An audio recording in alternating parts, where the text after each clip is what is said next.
Thank you for listening to our Mystery Audiobook channel. Please like and subscribe if you haven't done so already to get updates on new audiobooks releasing every week. And now, for the feature presentation, Murder Beneath the Sphinx. Chapter 1. A Telegram from Cairo. Outside the windows of 221 Marston Square, the street lamp flickered uncertainly in the grey evening, while inside, Inspector Price of Scotland Yard nursed a glass of whisky and frowned over the Times. Price was a man of solid build, with a neatly trimmed moustache and eyes that missed little. Though his manner was quiet, there was a sharpness to him, an ever-watchful mind behind the calm demeanour. His rooms were modest and tidy, with only a few indulgences, a collection of rare tobacco tins on the mantelpiece, and a framed engraving of the pyramids above the fireplace. A small fire burned steadily, trying in vain to push away the biting chill of January. He had just folded the newspaper when there came a rap at the door, a brisk, impatient knock. Mrs. Rowley, the landlady, had long since retired for the evening, leaving Inspector Price to answer it himself. He opened the door to find a damp and breathless boy clutching a yellow telegram. "Urgent, sir," the lad said, "from the Yard." Price took the telegram, handed the boy a coin, and shut the door with a growing sense of unease. He slit open the envelope with his penknife and read, "Urgent. To Inspector Price, Scotland Yard, London. From British Consul, Cairo. Sir Reginald Ashcombe found dead at base of Sphinx. Cause officially ruled accidental fall. Inconsistencies raised by expedition. Members, foul play suspected. You are requested by Foreign Office to investigate. Ticket arranged. Steamer sailing Southampton tomorrow. Consul Venables." Price read it twice, then folded it slowly. Sir Reginald Ashcombe. Now there was a name he hadn't heard in some time. The man was a legend in archaeological circles, a pioneer in Egyptology, with knighthood and notoriety in equal measure. Though he had long enjoyed the favour of the Crown, there had been rumours of dubious dealings, black market artefacts, political meddling, and unsavoury connections with mercenary diggers. None of it ever proven, of course, but enough to raise an eyebrow among those who paid attention. And now he was dead. Price paced to the fireplace, staring up at the engraving of the pyramids. A curious coincidence. The image had been a gift from a former colleague, now posted in Cairo, and Price had often studied it with a quiet longing. Egypt, land of secrets, buried histories, and mysteries written in stone. He began to pack before the fire had burned low. The next morning at the Southampton docks, the air was sharp with salt as Price stood on the deck of the RMS Oceania, coat buttoned tight, fedora pulled low. The steamship was sleek and modern, bound for Alexandria with stops in Gibraltar and Malta. Below decks, Price already read over the dossier forwarded by the Foreign Office. Sir Reginald's expedition had been working near the Great Sphinx of Giza for nearly 6 months, investigating the site of what Ashcombe had claimed might be an undiscovered temple complex. Only days before his death, he had sent a cryptic telegram to the British Museum. "Discovery will change everything. Keep plans quiet. More soon." He never sent more. The official story claimed he had fallen from a temporary scaffolding erected near the forepaws of the Sphinx.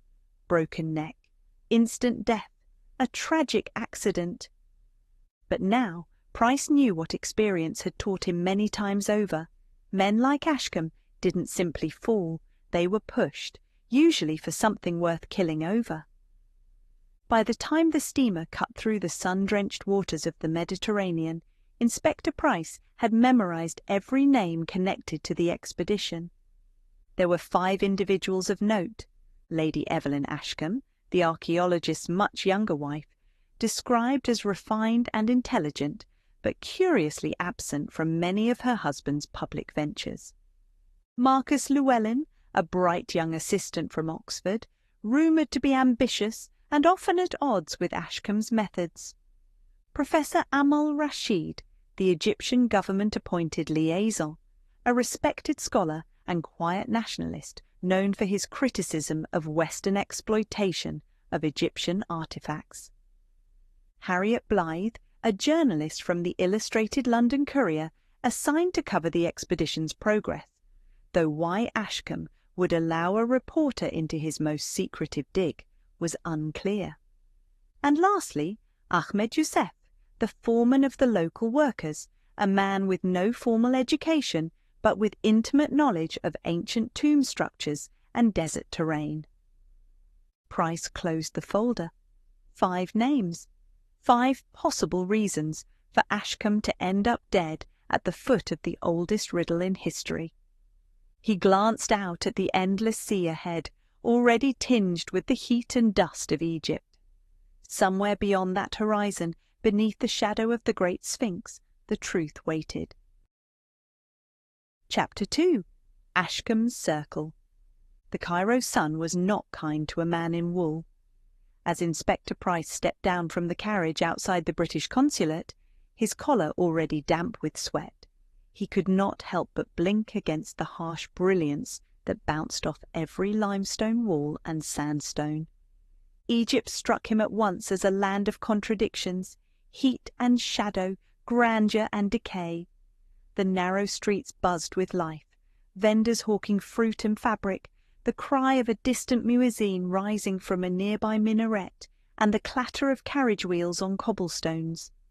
A haze of fine desert dust hung in the air, softening the city's sharp outlines, but leaving a film over one's skin and lungs. The consulate, a pale villa framed by palms, was a quiet reprieve from the clamour outside. Price was shown into a high-ceilinged drawing-room where the air smelled faintly of camphor and polished wood.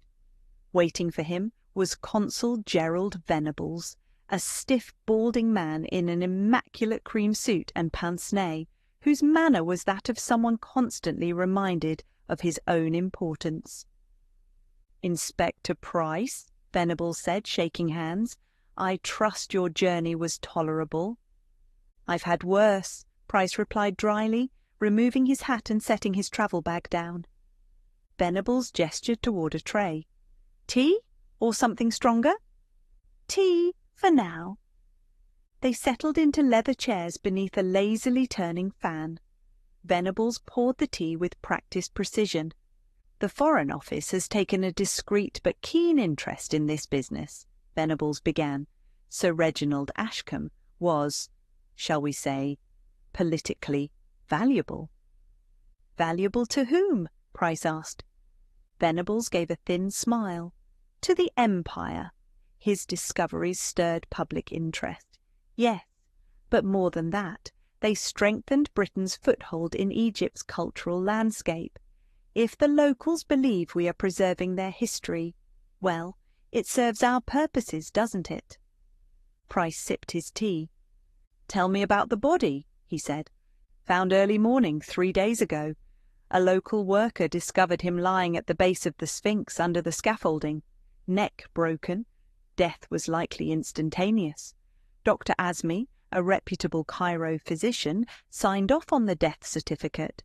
But," he leaned forward, "there were inconsistencies." "What kind?" For one, Ashcombe had dismissed all workers the previous evening. The site was supposedly locked down. No one was to be there after dusk. And yet he was, and someone with him apparently.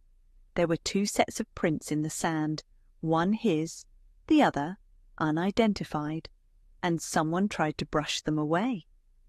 Price nodded slowly. "And his team?" "They're staying at the Hotel Giza Grand.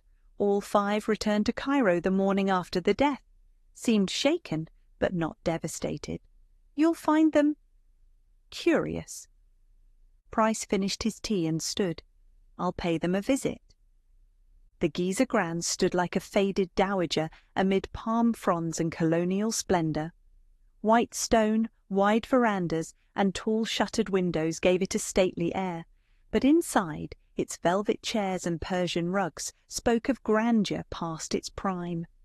Price found the 5 members of the expedition lounging in a shaded corner of the veranda, beneath ceiling fans and the soft tinkle of piano music from indoors. A waiter hovered near, topping off glasses of iced lime water. They rose one by one as Price approached, introducing themselves politely, warily. Lady Evelyn Ashcombe was the first to speak. Tall, elegantly dressed in ivory muslin with a wide-brimmed hat, she seemed the picture of Victorian grace. Yet her grey-blue eyes held none of the softness expected of a widow. They were sharp, measuring. "Inspector Price," she said, extending a gloved hand, "so the Crown has sent its finest to dig through our dust and grief." Price inclined his head. "I offer my condolences, Lady Evelyn." She offered a weak smile. "They're appreciated, though I'm not entirely convinced I need them." Beside her stood Marcus Llewellyn, barely 30, in a rumpled linen suit and horn-rimmed spectacles, dark hair slicked back. He looked like a man who would rather be buried in maps than making polite conversation. "I told the consulate it wasn't an accident," he said bluntly. "Sir Reginald was no fool. He didn't climb scaffolds in the dark for fun." "And what would he have been doing there?" Price asked. Llewellyn hesitated. "That's the question, isn't it?" Next was Professor Amal Rashid, dressed impeccably in a Western-style suit, though a deep green scarf added a touch of Egyptian tradition. His gaze was calm, unreadable. "Inspector," he said with a slight bow, "welcome to Egypt. I hope your time here will be enlightening." "Thank you, Professor. You were the liaison for the excavation." "I was. My duties were scholarly, but also political. I reported regularly to the Antiquities Service." "And your relationship with Sir Reginald?" Rashid offered a dry smile. "Professional, polite, rarely warm." To Price's right, Harriet Blythe was already scribbling notes in a small leather notebook. She was short, wiry, with keen grey eyes and a mop of chestnut curls under a linen cap. "Are you taking statements or staging your own investigation?" she asked brightly. "Because if it's the latter, I'd advise you to start at the Sphinx. The ground tells its own story." "You've been there since the accident?" Price asked. "I went the morning after," she said. "Most of the sand had been disturbed by then, but there were things still left to see, scrape marks near the stones, for instance." "What sort of scrape marks?" She shrugged. Could have been dragging, could have been tools, or both. Lastly, Ahmed Youssef, the Egyptian foreman, stood apart from the group. Broad-shouldered, with sun-creased skin and watchful eyes, he said little. When Price approached, the man simply bowed. "I loved working for Sir Reginald," Ahmed said softly, "but he had many enemies, some near, some far, some in plain sight." The words struck Price as more than metaphor. Later. That night, in his hotel room, Price sat by the window overlooking the city. A phonograph played faint Arabic music in the distance, and the scent of jasmine drifted on the air. He reviewed his notes by lamplight. 1 man dead. 5 people close enough to kill him. Lady Evelyn had the least emotion of the group. Cool, composed, distant. Was it grief or guilt? Llewellyn showed flashes of resentment. Ashcombe had kept his discoveries close. Jealousy could breed dark thoughts. Rashid was polite to a fault, but nationalism could be a powerful motive. Harriet Blythe's curiosity was razor-sharp. She knew more than she let on. And Ahmed had warned him outright.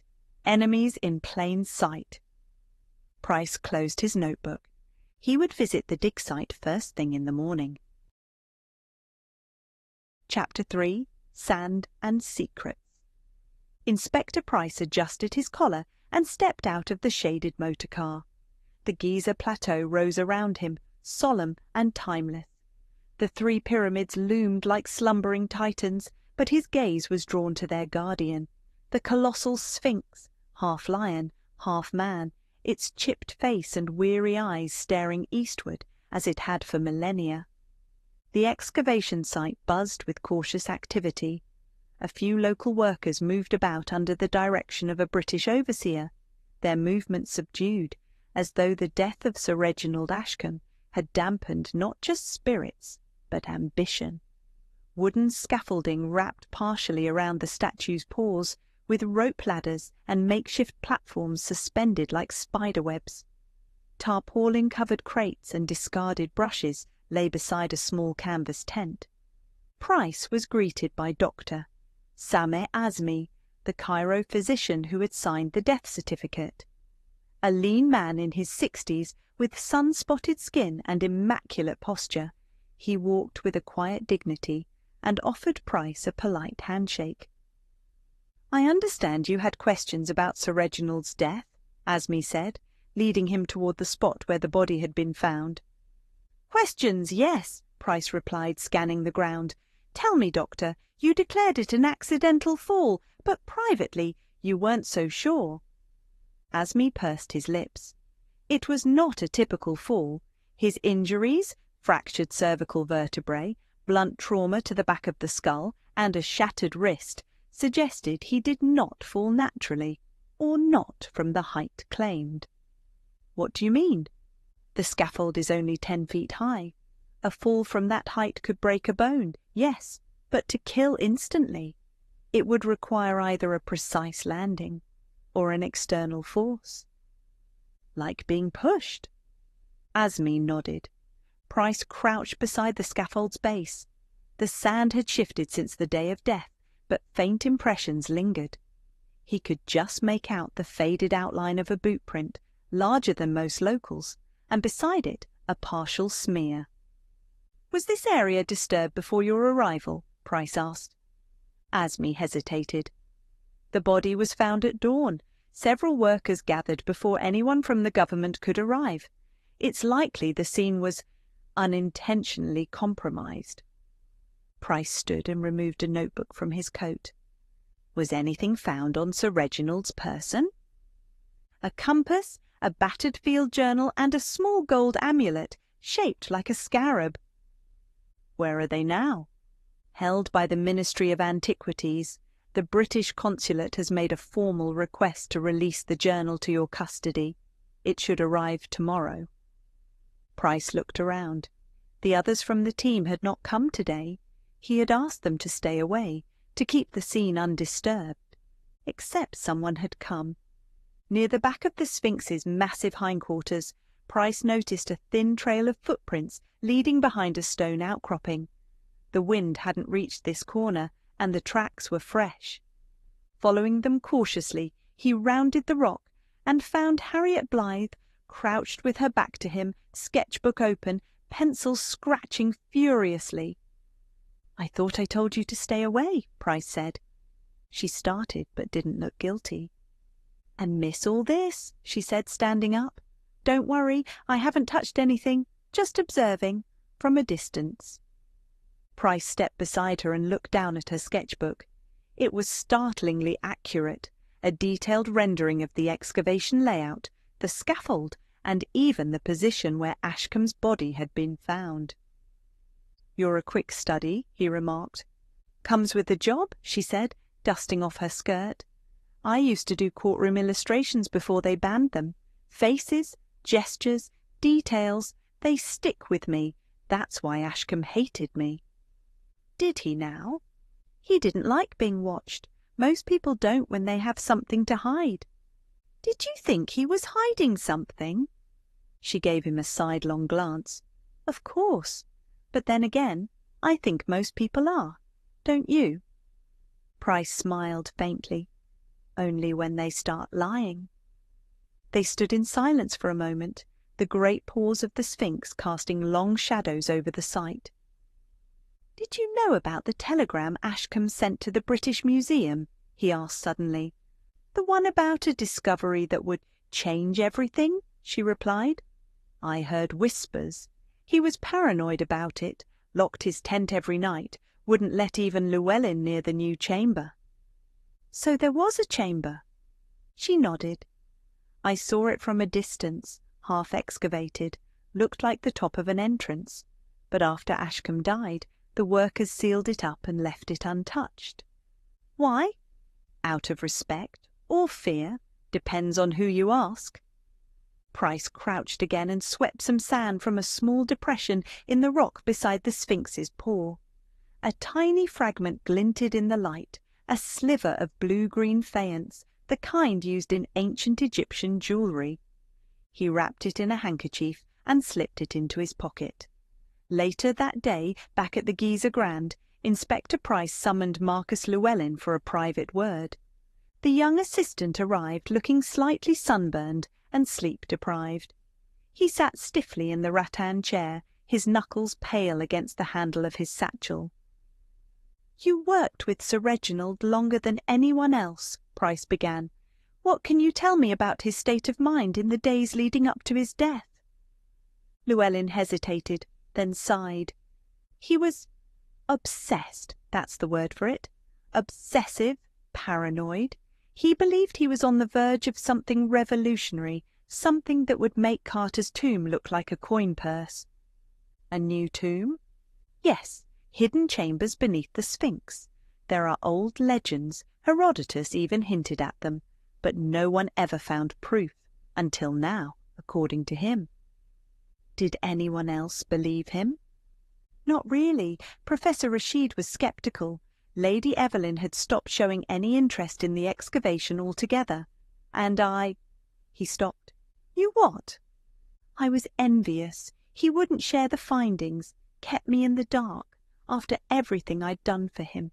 I suppose I resented it. Price studied the man's face. Resentment can be dangerous. Llewellyn met his eyes. Are you accusing me? I'm observing, that's all. There was a knock at the door. A bellboy handed Price a sealed envelope, an official dispatch from the Ministry of Antiquities. Inside was Sir Reginald Ashcombe's recovered field journal. Price opened it slowly. The last page was stained with a thin smudge of red and bore only one sentence, hastily scrawled in pencil. The jackal has followed us to the tomb. He stared at the page. Something told him this was not about an animal. This was about someone in Ashcombe's inner circle. Chapter 4. The Widow's Revelation. The late afternoon sun in Cairo was a slow furnace, turning the city's sandstone walls into smouldering embers and sending long amber shadows across the floor of Inspector Price's suite. He sat at the writing desk, the journal of Sir Reginald Ashcombe open before him, fingers tracing the final cryptic line. The jackal has followed us to the tomb. What had Ashcombe meant?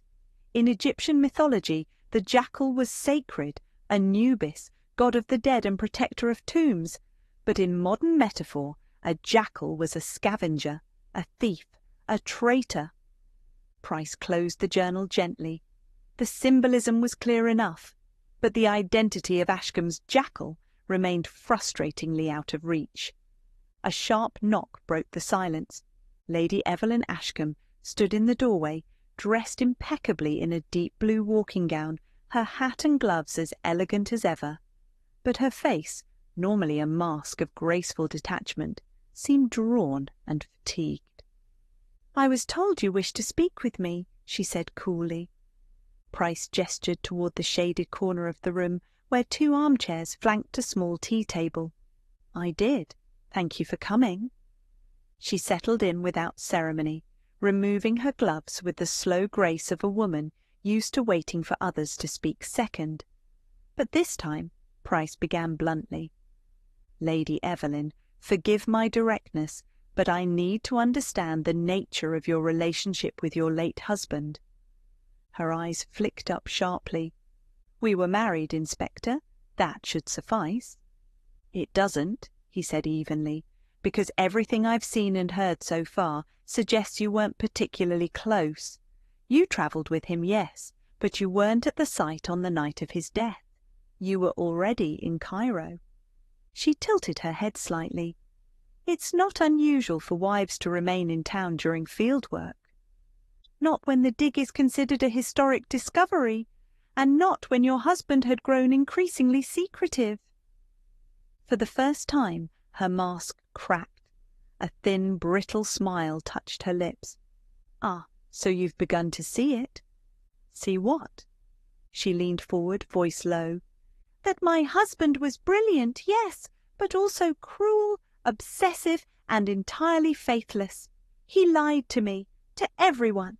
He lied even when there was nothing to gain, just for the pleasure of holding secrets others could not access. You think I grieve? I grieved for him 2 years ago. The man who died beneath that statue. He was no longer someone I recognized." Price observed her in silence. Her words weren't spoken with rage or bitterness. They were uttered with the flat, resigned cadence of truth. "So why stay with him?" he asked. "I once believed he loved me, when I was 22 and foolish. He was already famous then, charming, magnetic, filled with stories of lost kings and buried treasure. I believed I was the queen beside him. But slowly that changed. The stories dried up. The passion turned inward, toward the tombs. I was left with a stranger." "Did he ever speak of the tomb beneath the Sphinx?" She hesitated. "Once," she said, "after one of his nightmares. He woke drenched in sweat, muttering about shadows in the stone. I tried to calm him, but he pushed me away. He told me the tomb would make or destroy him, that it would answer every question and raise more dangerous ones." "What kind of dangerous questions?" "He never said, but he wrote letters, at night, often by candlelight while I pretended to sleep. He kept them in a small leather folder, locked. He called it his final archive. I never saw what was inside." "Do you know where this folder is now?" She shook her head. "Gone. Either it was taken after his death, or someone knew to take it before." Price considered her. Her answers were not rehearsed. And more than that, she seemed not to be hiding anything, but offering him a chance to look beneath her surface. "Do you know of anyone who might have wanted your husband dead?" She paused, then reached into her reticule and withdrew a small envelope. "I found this in our suite the night before we left for Cairo," she said quietly. "Slipped under the door." Price took it and opened it carefully. Inside was a single folded scrap of paper with 4 words scrawled in Arabic and a shaky English translation underneath. "Leave before the jackal feeds." He stared at the words. The same metaphor Ashcombe had used in his journal. The jackal again. "You didn't tell anyone about this?" She shook her head. "Reginald would have dismissed it as a prank. But I know better. Egyptians use symbols like this when they feel they aren't being heard. Someone was trying to warn me, or frighten me." Price looked down at the message. The handwriting was rough, uneven. A local, a worker, someone with enough English to translate, but not enough fluency to write fluidly.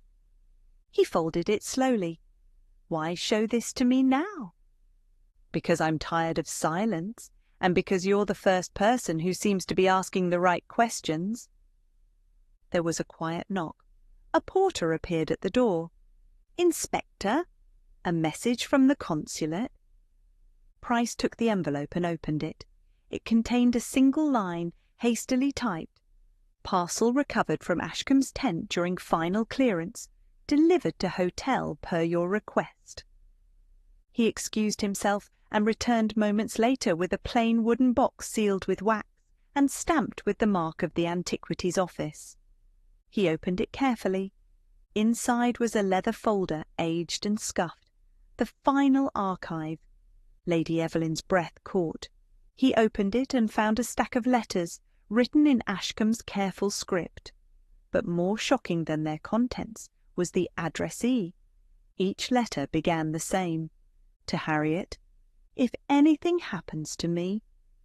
Price looked up sharply. Harriet Blythe, the journalist, the woman who had no official reason to be on the dig at all, the woman with the sketchbook. the woman Ashcombe had written to, in secrecy and repeatedly. Price rose. "Thank you, Lady Evelyn. You've been more helpful than you know." As he stepped into the hallway, gripping the folder tightly, a single question echoed through his thoughts like the voice of the Sphinx itself. Why would a man like Sir Reginald Ashcombe trust a stranger with his life's secrets, unless she wasn't a stranger at all? Chapter 5. The Curse That Wasn't. Inspector Price stepped out of the Giza Grand Hotel and paused for a moment on the stone steps, thinking about the envelope in his breast pocket. Inside were the first of Sir Reginald Ashcombe's private letters, written not to colleagues nor to his wife, but to Harriet Blythe, the young journalist. The tone was strikingly personal, intimate even. But most telling was what he had written in the final letter. "There are forces that would see this tomb buried again, not for superstition, but for fear of truth. I believe someone among us is trying to stop me. If I do not survive this, Harriet, it will not be a god that strikes me down, it will be a man, or a woman." By mid-morning, Price stood once more beneath the shadow of the great Sphinx, the air thick with the scent of dust and diesel oil. The site had fallen eerily quiet. Workers huddled in small groups, speaking in low tones. A sense of fear hung over the excavation like a heavy veil. Dr. Sameh Azmi met him with grim news. "There's been another death," the physician said, leading Price toward the back of the site. "One of the workers, Rashad, a good man, loyal, quiet." "What happened?" Price asked. "Poisoning," Azmi said grimly. "His tent mates found him before dawn, foaming at the mouth, rigid hands. We could do nothing." "Accidental?" Azmi hesitated. "Hardly. Someone gave him something. In his tea, perhaps. He hadn't eaten since the previous evening." Price stopped walking. "Do you believe this has anything to do with Sir Reginald's death?" Azmi nodded slowly. "Rashad was the first man to see the new chamber. He was one of 3 labourers chosen to break the final layer of stone." "And the other 2? "Dismissed quietly the day after Ashcombe's death, sent back to their villages with extra pay." Price narrowed his eyes. "Who dismissed them?" Azmi hesitated. "The order came through Ahmed Youssef." The foreman, quiet, watchful.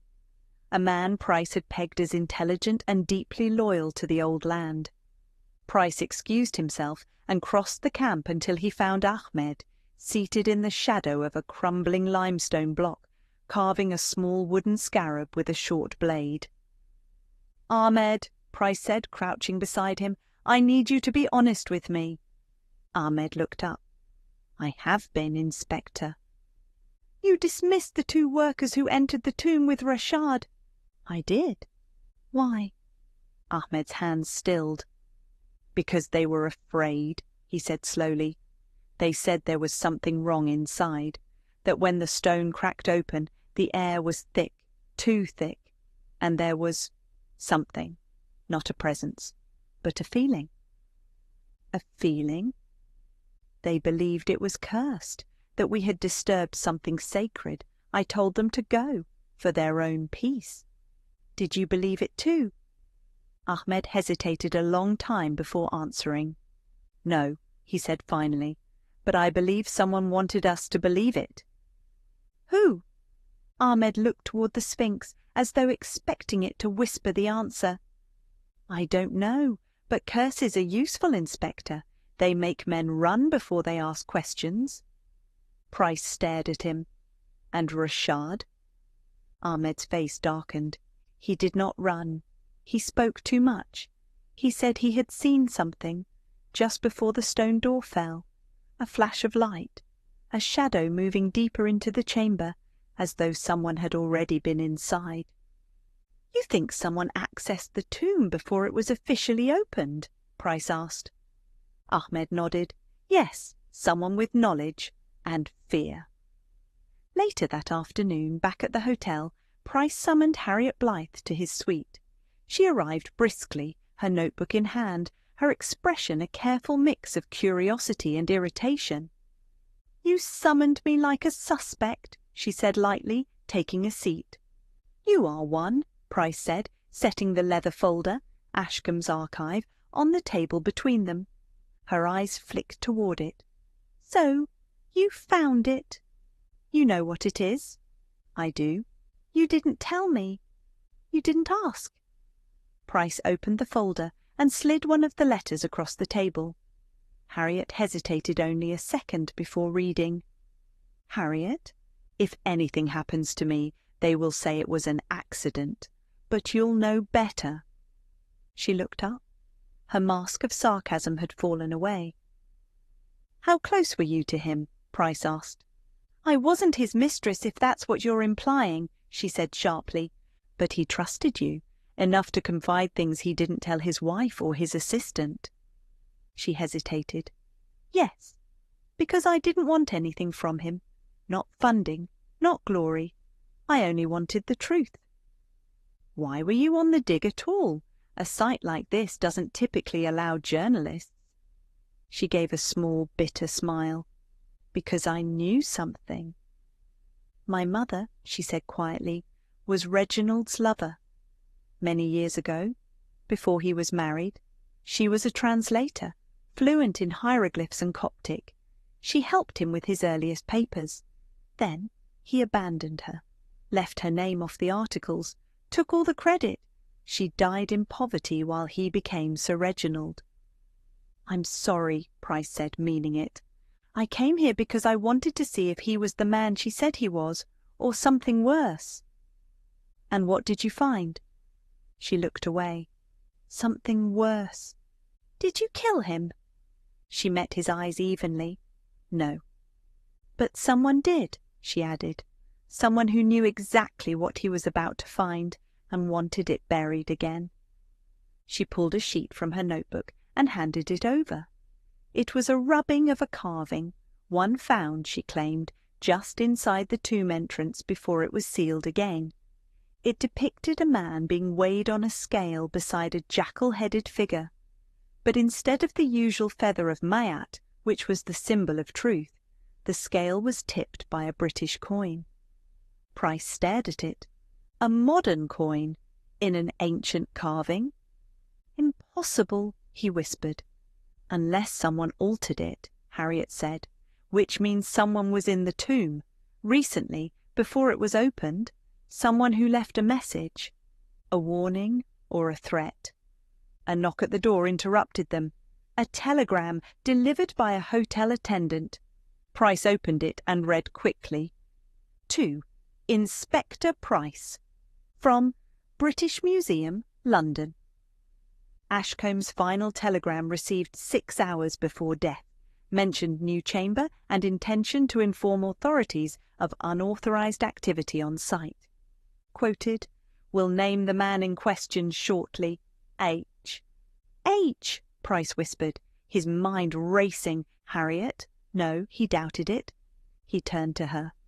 "Did Ashcombe ever mention who he suspected?" "No," she said. "He just said he'd been followed, that someone wanted to find the tomb before him, that this person would rather kill than be exposed." Price stood. One man dead, another poisoned, whispers of curses. But it wasn't ancient wrath. It was human, and the key to it all was buried beneath centuries of stone. Chapter 6. Return to England. The Nile shimmered under the late afternoon sun like a river of gold. From his hotel balcony, Inspector Price could see the feluccas sailing lazily along the water, their white sails crisp against the indigo sky. The air was thick with the scent of cardamom and the distant call to prayer from a minaret rising above the rooftops. But Price's thoughts were far from the beauty of Cairo. He stood still, the telegram from the British Museum clenched in his hand. "Will name the man in question shortly. 8 late." That final line in Ashcombe's last message haunted him. H. The initial hung like a shadow over every face in the case. Harriet, Hassan, the missing Hassan Effendi, Professor Amal Rashid, who once published under the pseudonym Haroun, and even Her Majesty's office for that matter. But one other possibility had begun to take root in Price's mind. It wasn't just about who had killed Sir Reginald, it was about why. And that answer might be thousands of miles away, buried not in sand, but in glass and stone, in the halls of the British Museum. Price took the steamer back to England. The fog welcomed him like an old acquaintance. It clung to the cobblestones of Southampton as the steamer docked, then thickened as the train cut through the countryside toward London. By the time Price stepped off at Victoria Station, the air was full of drizzle and smoke. He was back in the city of gas lamps and whispers. His first stop was Scotland Yard. There a letter awaited him, marked Private. It was from Sir Archibald Stroud, chairman of the British Museum Trustees, requesting a meeting at his office that very afternoon. The tone was friendly, too friendly. The museum stood austere and imposing, its Greco-Roman facade no more inviting than a mausoleum. Inside, the smell of parchment, dust, and aged leather filled the air. Price was led through galleries of forgotten empires and into the museum's administrative wing, where Sir Archibald waited in a room lined with teak shelves and glass display cases. Stroud rose to greet him, a tall man with silver hair and a politician's handshake, firm, warm, but calculated. "Inspector Price, a pleasure. I trust your journey from Egypt was enlightening." Price accepted the seat across from him. It was more revealing than expected. "I imagine so. The news of Ashcombe's death reached us swiftly. Tragic. The man was eccentric, yes, but a visionary." "A visionary with enemies," Price said evenly. Stroud gave a soft chuckle. "As are all great men, Inspector. But surely you don't believe his death was anything more than a desert misstep." Price met his gaze.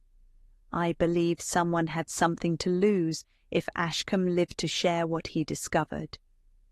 Stroud's smile remained, but his eyes hardened slightly. "And what did he discover exactly?" "You tell me," Price said. "He was preparing to send his findings here. He wrote that he'd uncovered something that would change everything. Then, hours later, he was dead, and someone had been inside the chamber before him." Stroud didn't blink. "Inspector, the museum receives hundreds of such claims a year. Hidden temples, secret cartouches, revolutionary tombs. 99% are either exaggerations or fantasies. The desert plays tricks on brilliant minds." Price reached into his coat and withdrew the rubbing of the carving Harriet had given him, the one depicting the British coin on the scales of Mayat. Stroud stared at it, just for a second, but Price saw the flicker of recognition. "You know what this is," Price said quietly. "I know it's a forgery," Stroud said smoothly. "No real Egyptian artisan would include modern currency in a sacred scene. This was clearly planted, perhaps by a nationalist trying to make a statement, or an ambitious reporter." "Like Harriet Blythe?" "Among others." "And what about Professor Rashid? You were in correspondence with him about the dig, were you not?" Stroud's lips tightened. "We consulted Rashid years ago, a talented man, but his politics are inconvenient. Too Egyptian, too loud." Price let that hang for a moment. What if Ashcombe discovered something that undermined the museum's holdings? A tomb that proves many artifacts in your displays were removed from Egypt illegally. What if he meant to go public? Stroud rose slowly, walking to the window. Rain misted against the glass. "If he had," Stroud said without turning, "then someone would certainly have had reason to stop him."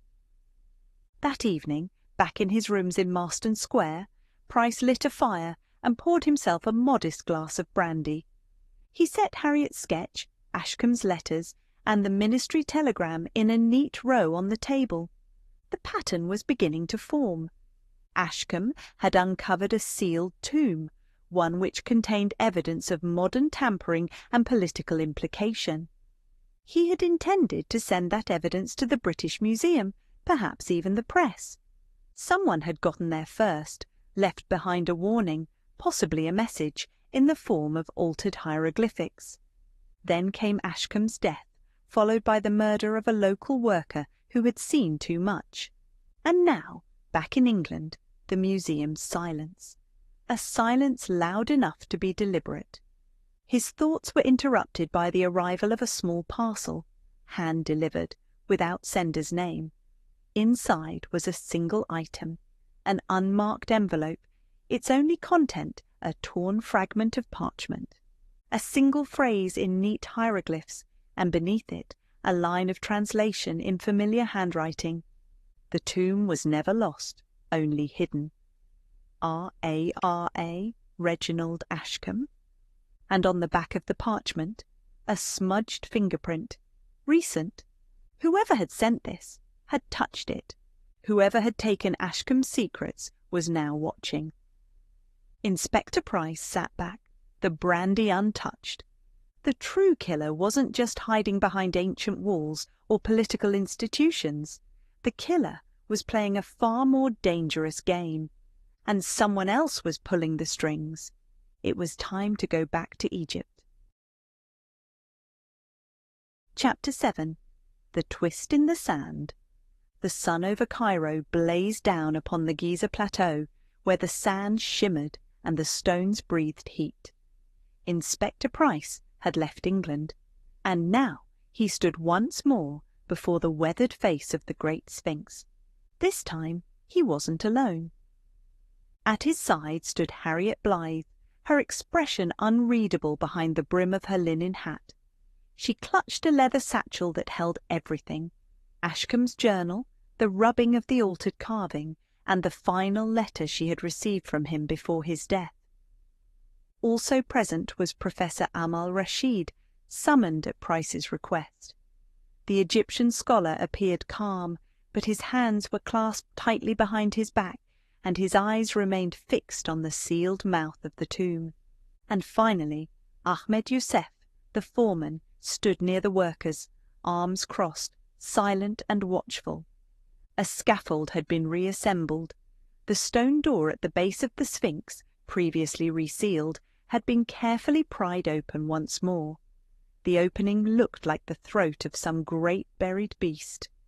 Price took a lantern from one of the workers and turned to the group. "We go in together," he said. "No secrets, no separations." They descended into the darkness.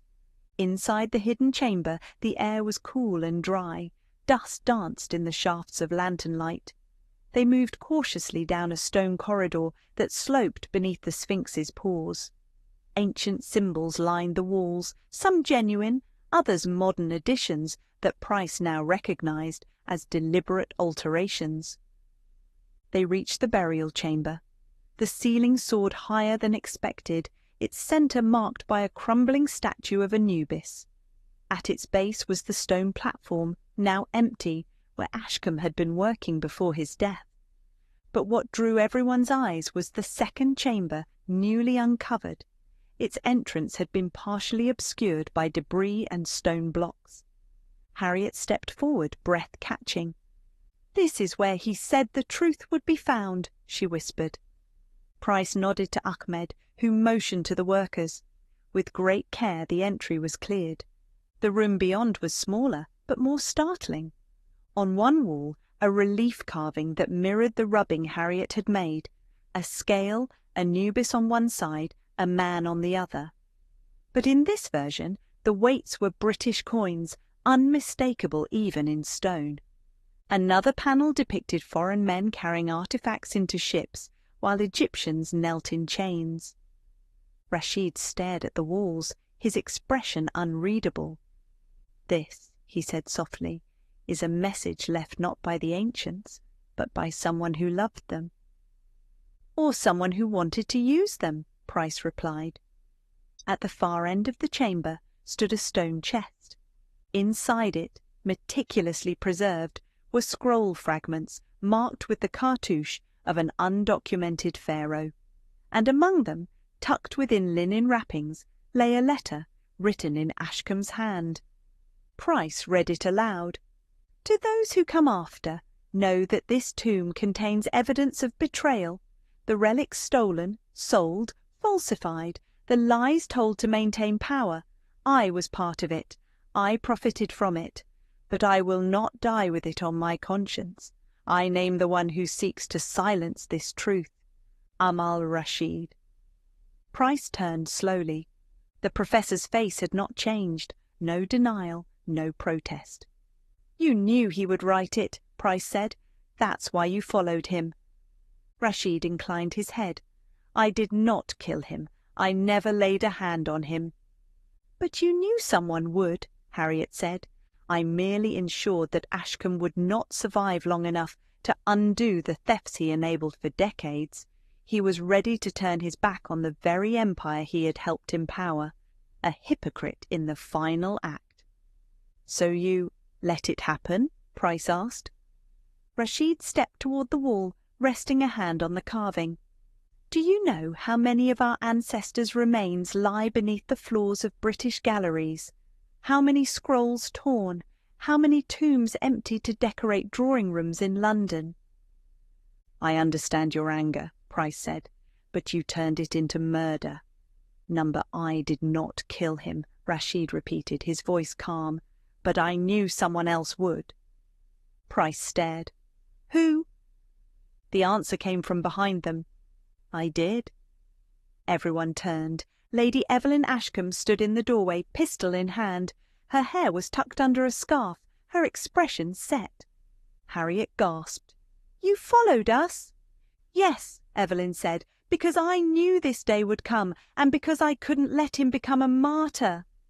She stepped further into the chamber, weapons steady. "My husband ruined lives. He stole from the people who welcomed him. He betrayed my trust, betrayed my family's name. And when he told me he intended to reveal everything, not out of guilt, but for glory, I knew what I had to do." "You pushed him from the scaffold," Price said quietly. "I waited until he climbed up alone. I knew his habits. I confronted him. He begged me to let him finish his letter. I did. Then I gave him a choice. He said it was too late." She gave a bitter laugh. "So I made it final." "And the worker?" Price asked. "Rashad?" She hesitated. "Number, that wasn't me." All eyes turned back to Rashid. "I warned Rashad not to speak," the professor said, "but he believed the truth would protect him. I gave him laudanum laced with belladonna. He passed peacefully." Harriet's eyes blazed. "Peacefully? You murdered a man who thought he was helping your cause." "And he did," Rashid said coldly.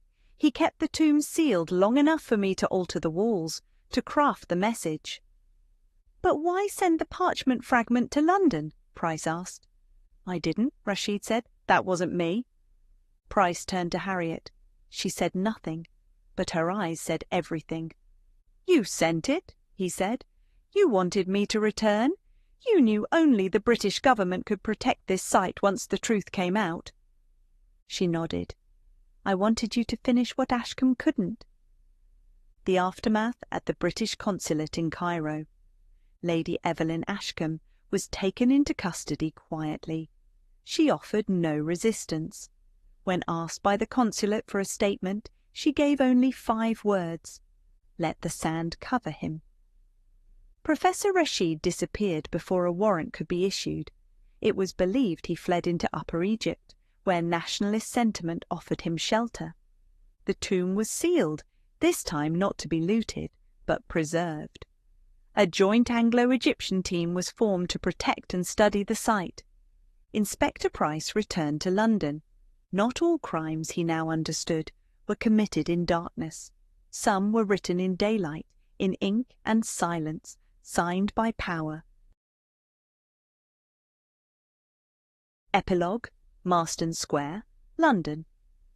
Price sat at his desk, a fresh cup of tea steaming beside him, and read the final article Harriet Blythe had sent him from Cairo. It appeared in the Illustrated London Courier beneath a bold headline, "The Sins of the Sand, Ashcomb's Final Discovery." The article laid out the truth in cautious but damning detail about the falsified tombs, the recarved artifacts, the quiet complicity of those who looked the other way. At the bottom, beneath her byline, she had written a simple dedication, "For the ones who kept digging." Price folded the newspaper and leaned back. Sometimes, he thought, justice didn't come with a noose or a trial. Sometimes it came with the truth and the courage to let it breathe.